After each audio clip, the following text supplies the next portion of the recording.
আসসালামু আলাইকুম। তো এখন দেখবেন বাইকের ফিচার্স কিভাবে কারেকশন করতে হয়।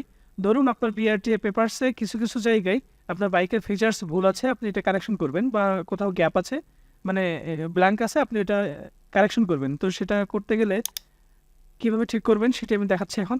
কাস্টমার থেকে আমি প্রথমে একটি পেপারস ওপেন করে নিব। দেখুন এখানে আমাদের পেপারসে একটু ভুল আছে, সেটা হচ্ছে এখানে হচ্ছে ফুয়েল ট্যাঙ্ক ক্যাপাসিটি 8.51 লিটার্স এবং হচ্ছে এখানে ম্যাক্সিমাম ল্যাডেন ওয়েট আছে হচ্ছে 248 কেজি। তো আমি চাচ্ছি যে এই দুইটা আমি একটু কারেকশন করব, বা হচ্ছে এই ফিচার্সের কোথাও ব্ল্যাঙ্ক থাকতে পারে, এটা কীভাবে কারেকশন করতে হয় সেটি দেখবেন। তো আমি সফটওয়্যারে চলে গেলাম। সফটওয়্যারে গিয়ে আমি প্রথমেই চলে যাব আইটেমসে, এবং যে বাইকসটা আমার প্রবলেম হয়েছে, যে বাইকের আন্ডারে এই পেপারসটা রেডি হয়েছে, সেই বাইকের নামটা লিখবো। আমি এখানে দিলাম যে হচ্ছে ড্রিম 110, ব্ল্যাক কালারের বাইক ছিল এটা। তো আমি এখানে আপডেট বাটনটাতে চলে যাব।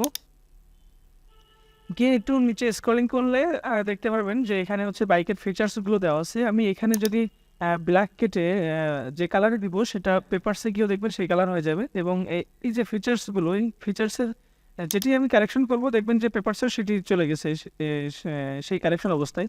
তো দেখেন এখানে 248 ছিল, এটা আমি 47 করে দিব, 47। এবং হচ্ছে আর একটু নিচে আসলে দেখতে পারবো যে আমাদের এই যে সেই ফুয়েল ট্যাঙ্ক ক্যাপাসিটি 8.51 লিটার, তো আমরা এটা 50 লিটার দিয়ে দিলাম, দিয়ে সাবমিট দিই। এবং এখন যদি আমি পেপারসটা ওপেন করি, তাহলে দেখতে পারবেন এই যে এখন যদি দেখি, তাহলে দেখেন ফুয়েল ট্যাঙ্ক ক্যাপাসিটি আমি যেটা দিয়েছিলাম সেটা ওপেন হয়ে গেছে, সেটা এখানে রেডি হয়ে গেছে। এবং এখানে যেটা ঠিক করছিলাম 248 থেকে 247 কেজি, সেটাও ঠিক হয়ে গেছে। তো আমি যদি অন্যগুলো চেঞ্জ করতাম, এখানে গিয়ে